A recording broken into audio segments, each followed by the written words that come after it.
Nah, sekarang Bang Lius, silakan mengomentari beberapa pertanyaan tadi. Ya, memang kekuasaan sekarang mainnya pokoknya segala hal. Segala hal. Jadi saya punya teman Yap Honggi juga yang aktif nulis tentang Habib Rizik. 3 hari itu di blog, 3 hari baru bisa dikasih peringatan, tidak sesuai katanya. Jadi memang nggak bisa nih kita diem gitu. Semua saya lihat kekuatan model apapun itu akan tumbang kalau terus menzolimi rakyat. Saya nggak percaya ya bahwa ini ada kawin siri antara pemerintah dengan Habib Rizik. Karena last minute masih aja. Itu dubes kita yang di Arab Saudi bilang, oh enggak pulang. Jadi ini kejadiannya memang menurut saya jalan Tuhan juga ya. Jalan Tuhan. 10 November dipikir sedikit, yang jemput nggak taunya banyak. Makanya mulai, nah kita kan lihat tuh, Habib Rizik menjelang mau berangkat aja masih ada yang ganjel. Jadi itu nggak ada itu, kawin siri nggak ada kesepakatan sama pemerintah. Tapi memang ini ada orang-orang, ya kalau saya berpandangan positif ya ini bukan Jokowi lah yang mau, tapi Jokowi nggak bisa apa-apa. Ada tangan-tangan yang bergerak. Nah sekarang setelah Habib Rizik kembali, itu kan Presiden bisa lihat kan potensi warga negara, ulama besar, pendukungnya jutaan, pengaruhnya ada, komitmennya itu bagus. Habib Rizik bukan merubah dasar negara kok. Habib Rizik cuma minta eset-eset jangan jatuh ke tangan asing. Ulama jangan dikriminalisasi. Ada 3, satu lagi saya lupa. Itu saya ingat betul Habib punya statement di Masjid Luar Bang itu. Membebaskan yang ditahan. Bebasan yang ditahan. Itu kan semuanya akan mengangkat image kita, negeri Indonesia. Sangat demokratis, walaupun kita pernah bertentangan, tapi kita bisa menyelesaikan dengan baik. Lepasin itu semua. Aduh, besar jiwa lah. Nggak ada untungnya nangkep orang-orang bagus. Itu mereka bersuara keras itu karena peduli, mau negeri ini bagus. Itu yang muji-muji Pak Jokowi jilat-jilat, malah mesti diragukan. Ya mungkin Pak Jokowi juga dapat infonya yang dukung sedikit Pak, yang jemput sedikit. Jadi ajakan Habib Rizik. Niat Presiden katanya mau membangun negeri. Itu konsolidasikan. Bagaimana nggak rekonsiliasi? Habib ini 3,5 tahun dituduh macam-macam. Sampai akhirnya bisa pulang. Jadi udah sampai sini, udahlah. Selesai. Kalau saya malah nggak ada salahnya ya Habib ya. Kongko bareng itu. Pak Prabowo, Habib Rizik, Mardhani Alisera, semua dikumpulin, kongko ngopi bareng.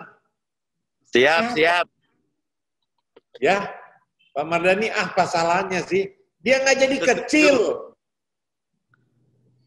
Malah hebat, kita salut. Waduh, ini ada nuansa baru nih. Kalau soal Omnibus Law atau undang-undang lain yang kita ragukan, ya dibahas bareng. Oke, mau power kuat, asal powernya jangan disalahgunakan. Investor investornya jangan yang itu lagi. Yang miskin ini banyak, yang pintar ini banyak, kekayaan alam kita banyak. Jadi jangan harap oposisi terlalu banyak. Kita nih yang harus bergerak. Oposisi nggak bisa apa-apa kalau nggak didukung rakyat. Tapi kalau Desember kita buktikan Presiden hadir. Semua yang menginginkan Indonesia maju hadir. Kalau soal protokol kesehatan, saya yakin bisa jaga jarak, bisa pakai masker, bisa bersih. Tunjukin nama dunia. Indonesia satu-satunya negara yang bisa kumpul bareng jutaan orang tapi aman, bersih, tertib. Misinya adalah membangun negeri. Jadi jangan ribut-ribut lagi, capek. Bukan takut, tapi capek. Ngapain sih? Sesama anak bangsa, masa mau diaduin terus? Itu bener loh, Mbak. Saya banyak juga temen yang, wah ngoceh. Cuma saya udah mulai menikmati. Kalau dia nggak maki saya ada aneh nih. Kenapa gua nggak dimaki? Terus ini ada aja yang ngomong. Tapi nggak apa-apa. Yang penting niat kita baik. Nggak ada niat jelek. Kita semua bicara begini untuk kebaikan bangsa. Jadi saya lihat momentum ini, jangan lepas, jangan dimusuhin. Orang-orang yang kritis ini diundang, yang ditahan dilepas, ajak bicara. Oh, dia punya kuasa dia kok. Jadi nggak ada ruginya dan nggak jadi kecil itu. Rakyat akan melihat, wah ini ada harapan. Semua bersatu, semua ingin maju. Semua ingin menciptakan lapangan kerja. Jangan nyumput-nyumput sendiri, yang diuntungin nanti bos-bos. Ah, itu nggak benar tuh. Saya kira begitu aja ya. Ya, jadi Bang Lius ini alumni 212 juga dong, siap reuni lagi gitu ya? Saya bukan alumni aja. Saya di kantor PBHMI sebelum 212. Tatkala banyak tokoh-tokoh yang bilang, nggak usah datang. Saya justru bilang, umat Islam yang punya waktu, jadilah pelaku sejarah, saksi sejarah. Hadir di 212. Kenapa? Ini peristiwa yang membanggakan kok. Umat Islam nggak mau hadir. Jadi itu kebanggaan Republik ini. Dan Pak Jokowi kan ngomong, wah 7 juta hadir bisa aman, bersih. Itu campaign buat kita, bahwa kita negara muslim terbesar, minoritasnya akur. Saya tahu itu nggak ada yang diganggu. Dan kemarin pun nggak ada lu yang ganggu-ganggu. Saya nggak pernah dengar. Nah, kalau yang diganggu itu biasanya kerjanya nggak benar. Kerjanya nyimpang. Itu pasti diganggu. Tapi kalau enggak mah, aduh, malah hopeng jadi teman. Enak semuanya. Nah, tapi dalam membangun negeri ini, saya berani katakan, mohon maaf Pak Mardhani, nggak cukup oposisi aja. Rakyat harus bangkit memberikan suaranya, menyuarakan kebenaran, walaupun pahit. Walaupun pahit. Setuju. Saya kena, tapi nggak apa-apa juga kena. Itu kan memang garis tangan saya. Nggak jadi kurang, malah tambah banyak temen. Nggak usah takut. Toh akhirnya dikeluarin juga, tapi jelek. Image negeri ini jadi jelek.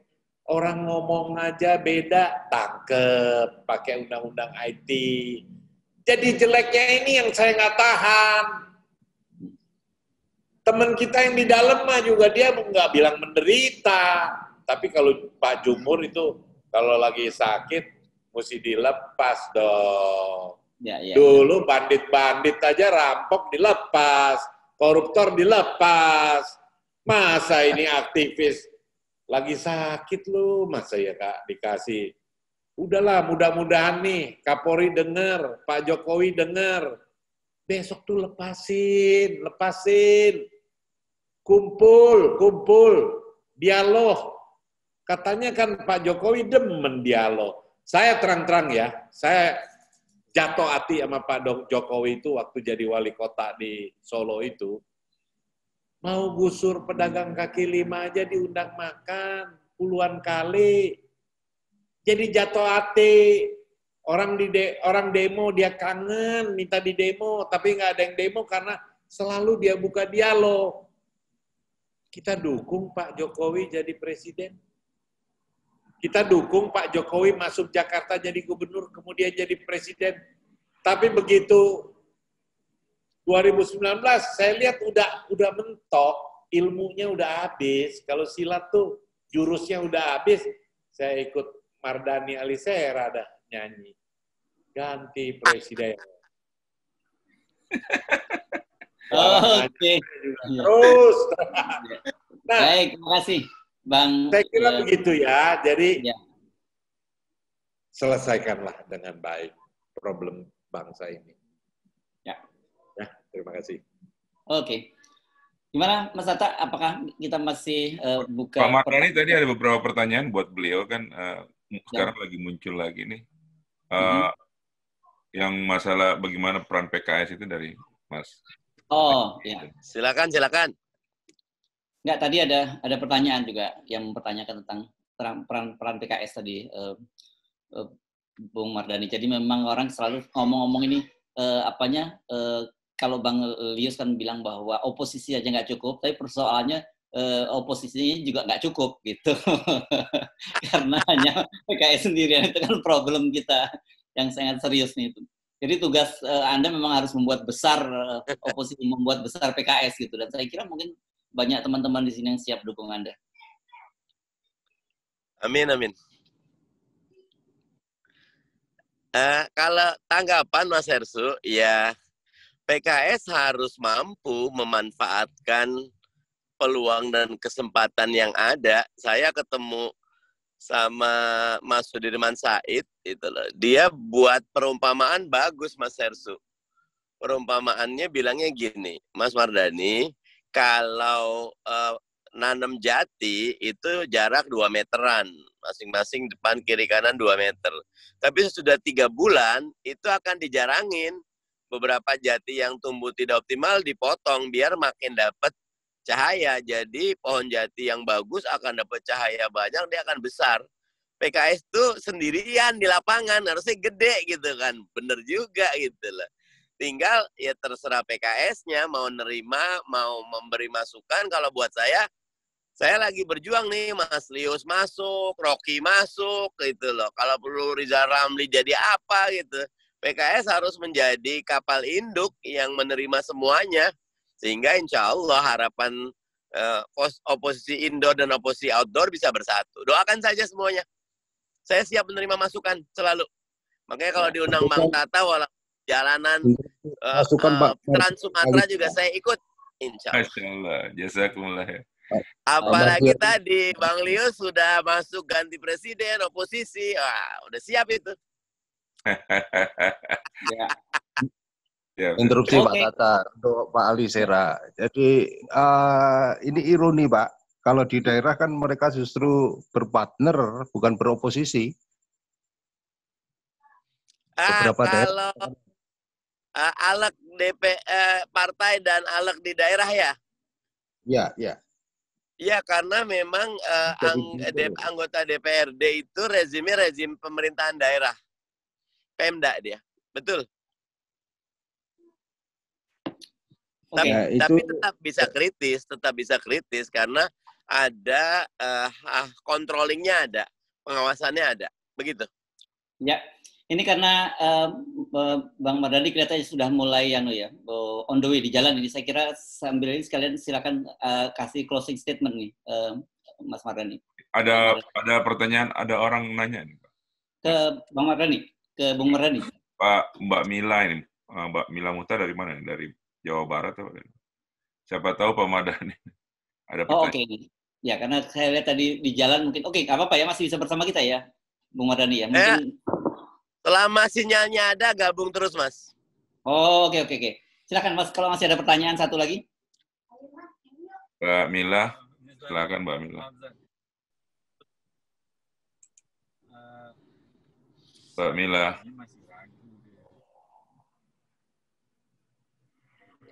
Oke. Yang lain? Iya, halo, Assalamualaikum. Salam. Bisa dibuka videonya Mbak Mila. Sebentar.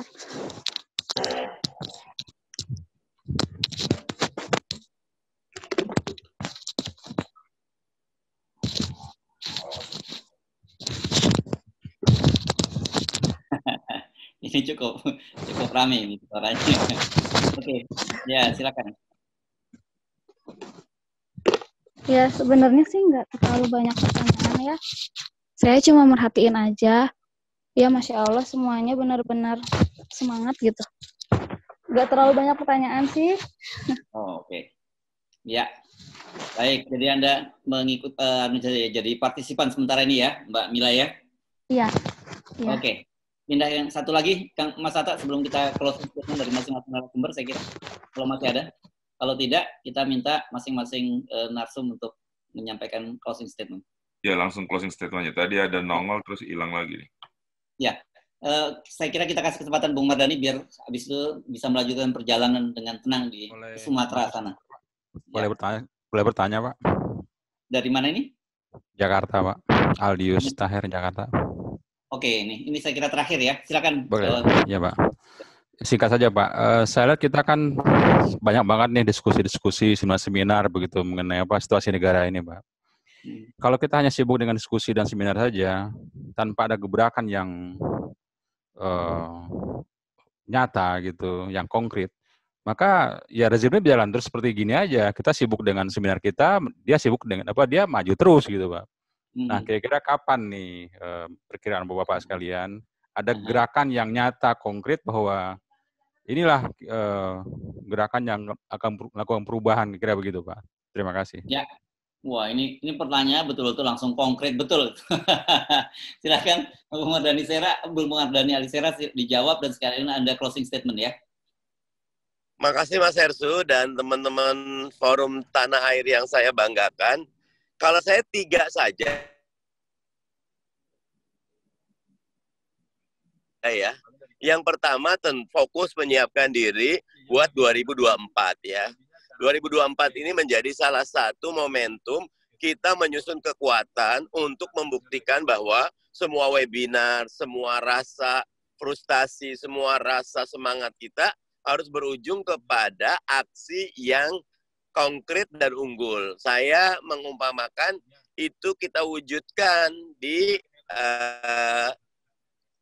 2017 ketika kita menang dengan Anies Sandi. Nah, karena itu kita perlu sekali merapikan barisan dan jangan bosan, jangan mengatakan kita cuma katakan webinar. Tidak, webinar ini bagian dari upaya kita untuk menanam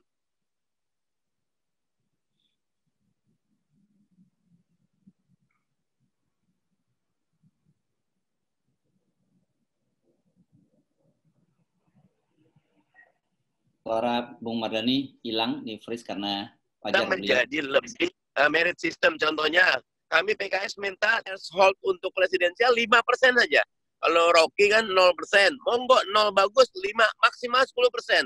Kalau 10% kita tidak terkunci, sementara pihak sebelah dalam pandangan saya akan memaksa 20% lagi.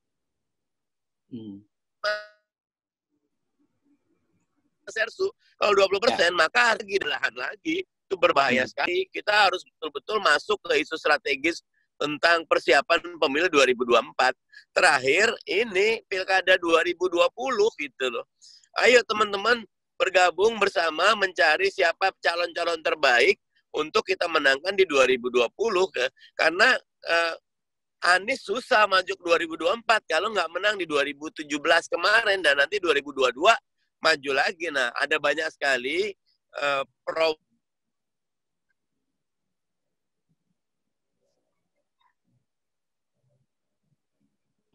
program antara dan itu rasa penasaran, jangan pernah berhenti suara untuk selalu menyuarakan kebenaran. Begitu Mas Hersu, Bang Tata dan semua. Terima kasih. Baik, terima kasih. Ya, itu kata kuncinya tadi, jangan pernah berhenti ya.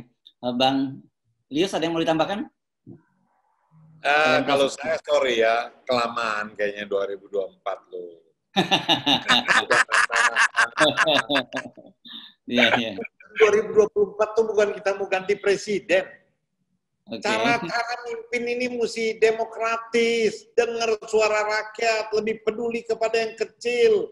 Itu jangan tunggu lama-lama. Ini 2020 ini limitnya. Nah, caranya ya himpun semua kekuatan, ajak bicara. Nah, saya menaruh harapan besar sama Habib Rizik. Okay. Karena beliau itu berani 212, saya berani ngomong, kalau bukan Habib Rizik yang terus ngotot, mesti jadi, nggak jadi tuh barang. Iya. Coba buka filenya. Tokoh-tokoh, banyak tokoh-tokoh yang bilang, jangan. Cuma Habib Rizik sisanya yang masih bilang, jalan. Dan itu luar biasa.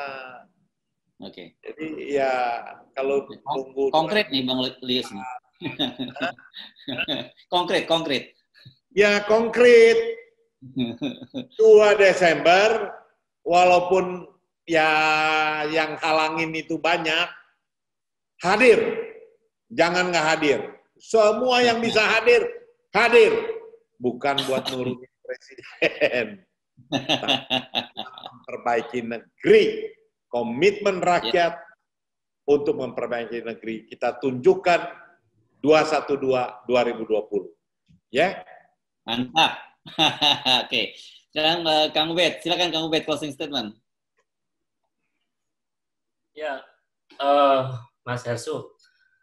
Apa yang dilakukan oleh teman-teman webinar ini yang membedakan dengan kelompok lain, saya kira, ini sekaligus menjawab Mas Aldius tadi ya, bahwa langkah yang dilakukan dalam proses diskusi yang terus terjadi di berbagai forum ini adalah langkah nalar atau akal sehat. Kalau perspektifnya siapa? Rocky Gerung. Itu bedanya dengan kelompok lain yang bergerak tanpa akal sehat. Saya kira itu poin pertama. Yang kedua, ya saya kira perubahan itu mesti sabar. Dan sabar itu syarat dari perubahan besar. Tapi kesabaran itu bisa diterjemahkan kan dengan 2 model perubahan. Jadi perubahan yang sifatnya evolutif dan perubahan yang sifatnya revolutif kan. Yang evolutif itu yang dilakukan oleh Pak Mardhani Alisera tadi berharap 2024 itu evolutif. Yang situasinya seolah-olah normal begitu. Tetapi yang sifatnya revolutif bisa saja terjadi lebih cepat dari apa yang disampaikan oleh Pak Mardhani, bahkan bisa lebih cepat dari apa yang disampaikan oleh Pak Luis kan, Bang Luis kan. Jadi artinya kemungkinan perubahan itu bisa saja terjadi dan itu dinamikanya akan bisa terjadi dalam beberapa bulan ke depan, tahun ke depan dan seterusnya. Yang dipentingkan adalah bagaimana kemudian rakyat menjadi orientasi utama dari kepentingan perubahan itu, bukan kepentingan segelintir orang atau sekelompok orang. Saya kira itu, Mas Hersu. Ya. Saya kira kita terus kemudian sabar dan terus bergerak untuk menjemput takdir gitu ya. Jadi jangan menunggu takdir tiba begitu saja. Ini luar biasa perbincangan kita malam ini dengan 3 orang narasumber. Bang Lius Sungkarisma ini kita tahu sejak muda aktivis sampai sekarang terus aktivis gitu, cuman jadi oposisi, nggak pernah jadi penguasa. Kan. Kemudian dengan Bung Mardhani Alisera yang konsisten sejak 2019 kemarin dengan tagar ganti presiden dan sekarang jadi tagar kami oposisi, dan Kang Ubed ini kalau kita baca tulisan-tulisannya ini luar biasa konsisten, dan beliau ini dulu tokoh mahasiswa 98 nih, jangan lupa. Dan yang dia tidak seperti teman-temannya memilih jalur tetap di akademis, sementara teman-temannya sekarang sudah mulai menikmati kekuasaan. Terima kasih semua atas kehadirannya. Saya Hersu Arif juga mengucapkan terima kasih kehadiran teman-teman dari Forum Tanah Air ini, mulai dari Sabang mulai dari Merauke sampai Sabang, mulai dari di Australia sampai di Amerika dan juga beberapa wilayah lainnya. Terus saya kira perlu memang kadang-kadang banyak kita perlu kesabaran gitu. Orang yang melihat situasinya ini kapan kita bergeraknya nih kalau kita ngomong-ngomong terus gitu. Tapi jangan lupa seperti dikatakan oleh Kang Ubed tadi bahwa ini juga penting untuk terus menjaga agar nalar kita tetap sehat. Saya Hersu Arif mengucapkan terima kasih. Assalamualaikum warahmatullahi wabarakatuh. Saya kembalikan ke Mas Tata. Salam. Waalaikumsalam. Terima kasih semua, khususnya ke narasumber kami dari Forum Tanah Air. Menyampaikan terima kasih dan penghargaan setinggi-tingginya buat Pak Lius Sungkarisma. Masya Allah. Saya baru pertama kali dengar, ternyata memang aslinya memang seperti ini gitu. Saya pikir cuma di media-media aja kencang, ternyata memang pribadinya memang kencang gitu. Masya Allah. Kemudian terima kasih sekali ya Pak Lius sudah hadir di sini, juga ke Pak Ubedillah. Terima kasih tulisan Anda setelah kita baca. Mudah-mudahan kita bisa hadir di pembahasan selanjutnya. Sangat mencerahkan karena selain dari sisi akademisi juga secara praktis, political practice, kita bisa mendapatkan pencerahan yang bagus. Dan tentunya yang terakhir Pak Mardani Alisera, saya kira mudah-mudahan masih ada beliau nih yang terus menggenjot kegiatan-kegiatan PKS sebagai satu-satunya partai politik yang beroposisi. Sekarang beliau lagi ada di Sumatera untuk melakukan roadshow, mendukung saya kira kepala-kepala daerah dan pemerintahan yang sedang maju dalam Pilkada 2020. Sekali lagi terima kasih semuanya. Mudah-mudahan ada berkah dari pertemuan ini, ada ilmu yang kita dapatkan, insya Allah, dan kita tentunya akan mendapatkan pencerahan sehingga kita bisa berpikir lebih jernih, lebih memakai akal sehat dalam menilai dan melihat situasi-situasi dan kondisi di tanah air. Terima kasih sekali lagi. Wassalamualaikum warahmatullahi wabarakatuh. Waalaikumsalam warahmatullahi wabarakatuh. Terima kasih Mas Hersu. Ya, saya izin. Ya, terima kasih. Terima kasih Pak Ubed. Sama-sama.